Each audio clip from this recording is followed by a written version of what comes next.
Good evening, everyone. Blake Milan here. Appreciate you joining us on tonight's science webinar. We have a very special guest tonight in David Bell of Bell Advisory Services. David has been a long-time advisor to the company Brunswick Labs. And of course, you know that Brunswick Labs is the third-party company that we use to do all of our third-party testing on our products. So they've tested hundreds of thousands of products, and they've seen it all. And David has been a key person in helping them move their testing forward and progressing and keeping it up to date and cutting edge, frankly. And so we're very fortunate to have David on our webinar tonight. Unfortunately, he wasn't able to join us live, so this is going to be pre-recorded that you're going to hear. But we thank David very, very much for joining us and sharing this key information with us. This was actually some audio and the presentation he gave at a convention, our 2014 convention. So many of you that have joined the company since then were not able to see this. You'll be able to see it now. So I will turn it over to David, and thank you everyone for joining us. We'll have another one next week as well. So take care, have a good night, and here's David. Good afternoon. First of all, I'd like to thank Byron and Dan and the rest of the management team for inviting me here. It's great to see you all. I'd like to start out, before we get to my slides, just to say a couple of words about some observations I've had about rain. I've been working with Dan and his team for about 10 months, and of course I've been here for a number of hours just watching as things transpire. I've been working in the food and nutrition industry for 30 years, and I'm a student of business practices and a keen observer of what people do correctly and wrong. I've worked with some of the largest companies in the world and with some really dynamic startups. And I'd like to say that what I've observed here, and I've heard repeated in other forms today, is a culture of excellence. And there is another theme as well that we can see in the three words that we're using for this convention: discover, exceed, expand, that ties wonderfully into an exceptional branch of scientific research that's come about in the last 5 or 10 years, called research into positive psychology. And really it's what a lot of us practice already, especially those of us in successful businesses, but it's giving us a wonderful scientific foundation to validate some of those things we know. And that is that positive thinking, positive planning, a positive approach on life and forward thinking is a way to success. And that the opposite of that negative thinking that leans upon regret, self-doubt, rumination, looking backward, those things retreat towards zero. So positive thinking is expansive. We use the word here, expanding, and it's expansive possibility. Now, an important thing is that we don't just think. We also put actions in place. And what I've seen here in the work I've done with RAIN over 10 months in looking at a specific action plan for scientific testing, in the agenda for this convention, discover, exceed, expand, these are all thinking optimistically about the future, intending to do something, and then acting upon it. And to me, this is an exceptional, it bodes very well for the company and for the future and for all of you as well. Now, wouldn't you know that I happen to pick, as a way of envisioning seed nutrition, I picked a Google image of the Big Bang explosion. And I think it perfectly captures this concept of from small things, big things come, especially when we apply the principles and the methods and the actions of positive thinking. And I would add one more thing, that there's a very great importance placed in positive psychology on the beneficial effects of a large group. of an expanding family network. People who share goals, who share an approach to advancement, and to put those goals and actions in place. So now to my specific slides. As I mentioned, my role has been to do some very specific testing and to recommend specific testing to the RAIN team. So we've just heard Dr. Jeff talk very knowledgeably about the importance of so many of these phytonutrients or phytocompounds. My role was to help RAIN focus our attention on learning more about how the actual Sol product performs. So we take all of those good natural sources and ingredients, we put them into a finished product. Now, how does that finished product perform?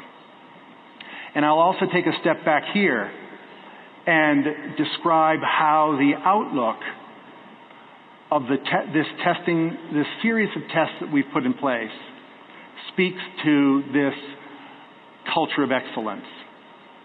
These are tests, none of which is required by the regulatory agencies who govern what we put on the back of the labels or who govern how we sell and trade products or advertise products. These are all tests which have been done voluntarily and with a vision for improving an understanding of the Sol product and how it performs. And that, to me, again, is worthy of real applause. So from tiny things, great things come. And again, I think this, and I'll repeat this at the end, but I think this is a wonderful model for envisioning ourselves in a larger group pursuing important goals and dreams. So I've tied my comments today in my slides to these three key themes that are very important as we investigate the future. The one is to discover, how does that relate to the Sol product? Well, let's look at what is at the heart of Sol and what makes it tick. And you'll see in this case, we'll be returning to this theme of phytonutrients. I refer to them as phytocompounds. Second, exceed. Let's look at how this testing protocol that we've performed over 10 months exceeds industry expectations and industry standards, which will, I hope, convey a great confidence to you in working with this product. And finally, expand. How do these tests expand our understanding of how Sol works, how it helps us care for our bodies and optimize wellness and health? And perhaps also form a path of further investigation for the future. Every serving of Sol provides us a balanced delivery of phytocompounds, phytonutrients, and antioxidants. Now, I can say this, but we can also demonstrate this, and this is part of what I'll be showing. And once again, rather than looking in general, in broad swaths at the science, the PubMed studies, the other published research literature that backs this up, we're looking very specifically at putting Sol to the test in tests of importance and significance. And this is how we will look at the balanced antioxidant protection and about comprehensive support of healthful body functions. And again, I say proven performance because we've got the tests to back it up. Now, just a quick review. Phytocompounds, or the phytonutrients that Dr. Jeff was talking about, provide support to a wide range of health-related functions. He talked in detail about ways that phytocompounds will support the proper function of our immune systems, our cardiovascular systems, the mitochondrial function, and other functions of the cells, and a wide range of other health-related functions in the body. So let's move beyond that general understanding and look at the Sol product.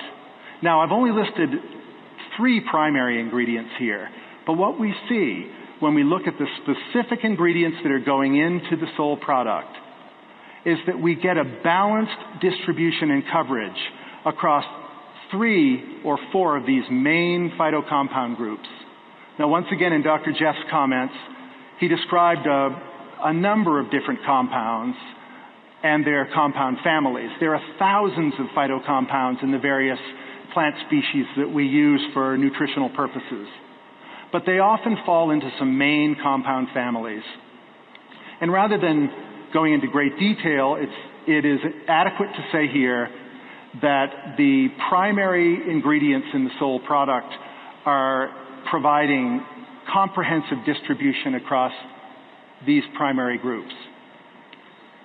And I'll say something else that Jeff alluded to, and that is that whole foods, products in what we call their natural matrix, have shown to be far better for you than products which have been isolated, broken away, extracted from the way nature made them. In fact, 2 years ago, I worked on a major study with the Linus Pauling Institute at Oregon State in Oregon. They're experts in vitamin C and were begun by the double Nobel laureate Linus Pauling. And we looked at proving that a natural source of vitamin C can outperform synthetic vitamin C when looking at important human health markers such as inflammation. And it did. So this just supports common sense, that if you're removing something from its natural environment, it's not going to work as well. That's true for human beings, it's true for other animal species, and it's certainly true for healthful natural foods. Now, once again, Dr. Jeff alluded to some of the important kind of superstar compounds that you can find in these ingredients. So for black cumin seed, it's thymoquinone. In black raspberry seed, one of the family of key compounds would be the vitamin E tocopherols. And in grape seed, some of the important procyanidins. All of which, again, are linked to studies that demonstrate their importance in supporting vital human health functions. And once again, keep in mind that we're looking at how these things all come together in the Soul product to work on your behalf. So we first began by looking at antioxidant capacity. And we had to choose a test that made the most sense and was the most responsible test to use for looking at the antioxidant potential of Soul. We didn't have to look far. We picked ORAC. I've been working with ORAC for over 10 years. But just last year, AOAC, which is an international governing body for methods, for analytical methods, selected ORAC as an official method for measuring antioxidant capacity in foods. And they said in their comments about that selection that a primary reason was its versatility in measuring antioxidants in a wide range of foods. So it was the obvious choice. There's another reason for that obvious choice. Its original inventor and its main advocate over 15 years of use in the industry was recently awarded by Thomson Reuters, or he was named, I should say, as one of the world's most influential scientific minds. This is a close friend and colleague of mine, Dr. Ronald Pryor, who for almost 30 years ran the USDA's antioxidant research program and was almost single-handedly responsible for bringing ORAC to the fore in consumer understanding and in building a very large database of ORAC values for commonly consumed foods. Now, he's done a lot more than that since, and most of that we'll return to because it's been involved in taking the research based on nutritional antioxidants and linking it to outcomes in human health. In other words, helping us translate what does an ORAC value mean when we actually consume the products that have high ORAC values. We'll return to that later. So what we know about ORAC 5.0, this was the panel of ORAC-based tests we used to test Soul. It measures antioxidant performance against 5 primary radicals. These are 5 free radicals that are abundant in human metabolism. There are hundreds of others.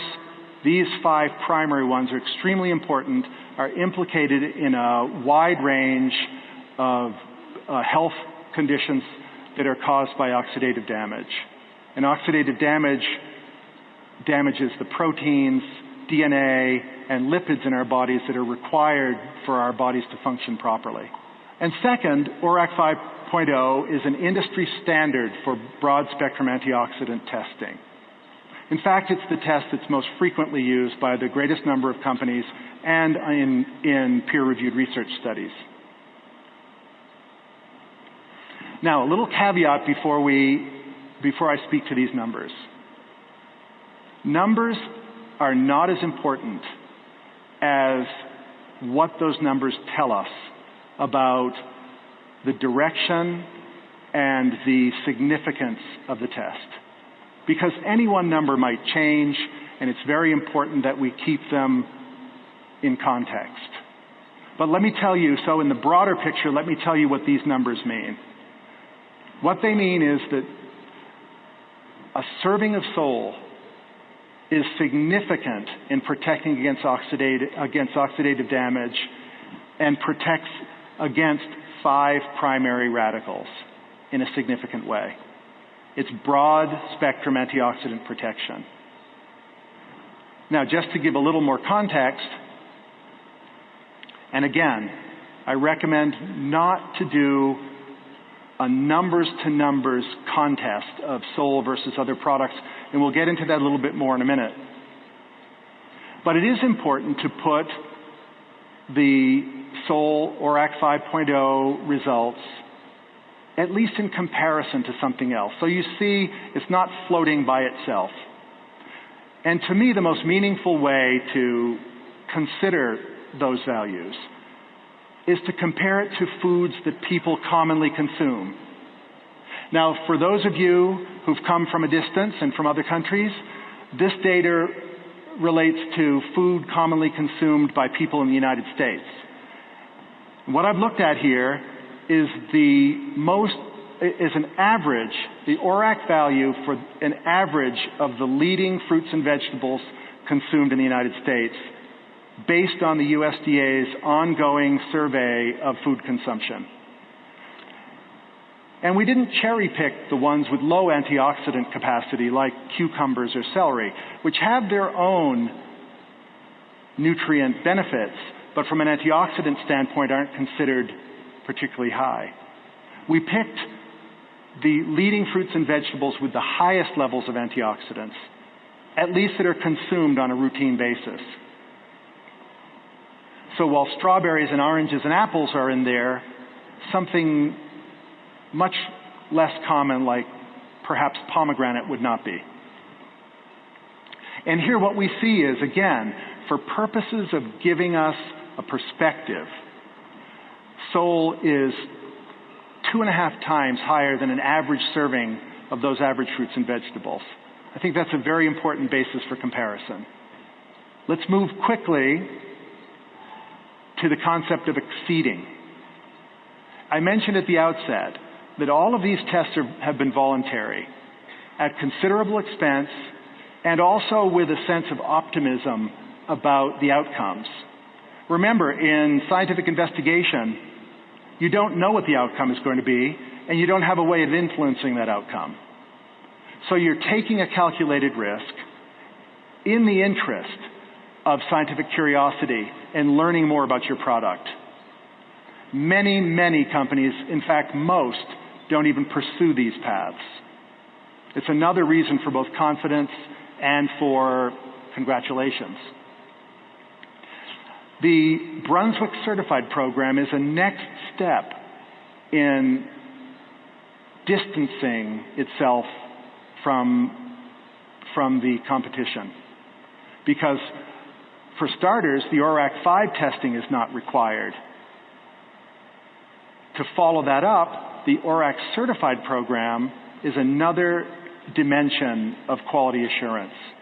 What it does is it guarantees that Sol is being tested on a routine basis under strict quality assurance. That's why I say that this Brunswick certified seal is seeing is believing. In an instant, you can recognize the quality of testing that's gone into the product by seeing that on your promotional literature or on the label, and should challenge other products to do the same. So this will often be a key factor for separating out the both quality and performance of products. Now, to step back a minute to the concept that Jeff introduced about antioxidants performing other vital functions. This is exactly what Dr. Pryor has said, and it has motivated his research moving forward. He says, and I'll paraphrase here so as not to read it all, the relevance of ORAC as a marker for outcomes in human health. Now, keep in mind that ORAC, the test, it's an in vitro chemistry test. By itself, it cannot tell us about outcomes in human health. It's not designed to do that. It's not a shortcoming of the test. It's simply not designed to do that. However, we can take steps by looking at foods with high ORAC values and connecting them to outcomes in health, which is what Dr. Pryor has done. And what he points to here is that that research demonstrates that antioxidants are also significant in relation to other kinds of human health functions. And this is what we're going to explore in a minute. We return here to a comment I made earlier, these words from Dr. Pryor. These results do not correlate to a strict linear ranking of ORAC. What are we saying? Don't compare.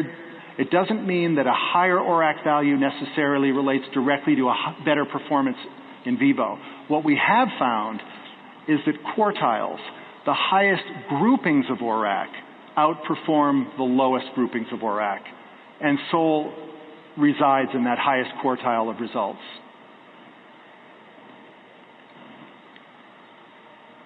And what Dr. Pryor has found in a seminal work that's called a meta-analysis, in other words, he looked at a wide range of studies that were related to the intake of antioxidant diets and outcomes in human health. And in many instances, these were what we call longitudinal studies that occurred over time with very large subject pools or cohorts. In one case, over 30,000 subjects were observed over 15 years. And this is what we call, is extremely valid epidemiological research. And what Dr.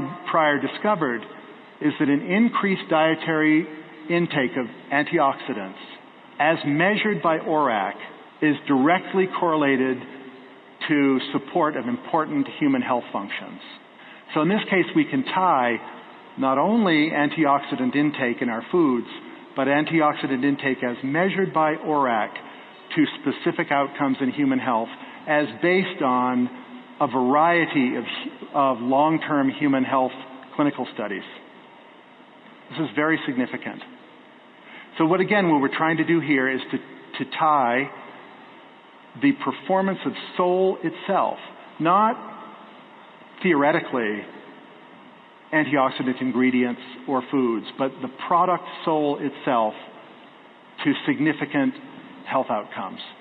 Another friend and colleague, Jeff Blumberg, who presently runs the antioxidant research at USDA from Tufts University in Boston. And again, to paraphrase, what Dr. Blumberg is saying here is that to understand antioxidants, we must recognize that they're not only antioxidants, they're also anti-inflammatory, anti-aging agents.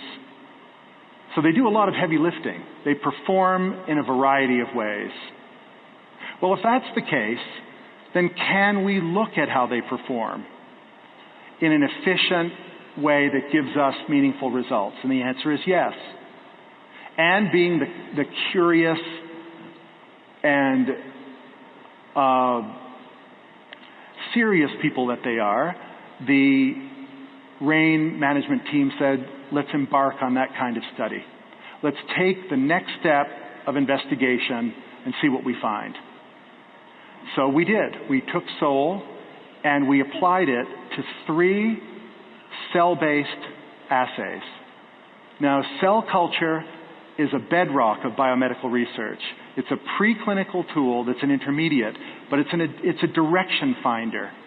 It helps us understand, by testing samples in live cell lines, how they're likely to perform in vivo.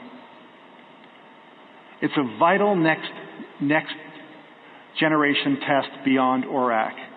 And we looked at an antioxidant assay, an anti-inflammatory assay, and an anti-aging assay. And here's what we found. This is the antioxidant assay. Let me interpret the numbers for you.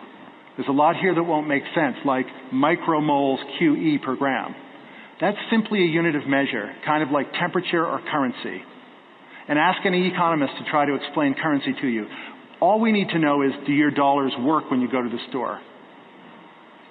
In this case, what we're seeing, and this is on a cut portion of the Certificate of Analysis from Brunswick Labs, using SOL, not an ingredient, not some concept of a product, but an actual product, with the cellular antioxidant assay, a result of 144. Well, what does that mean?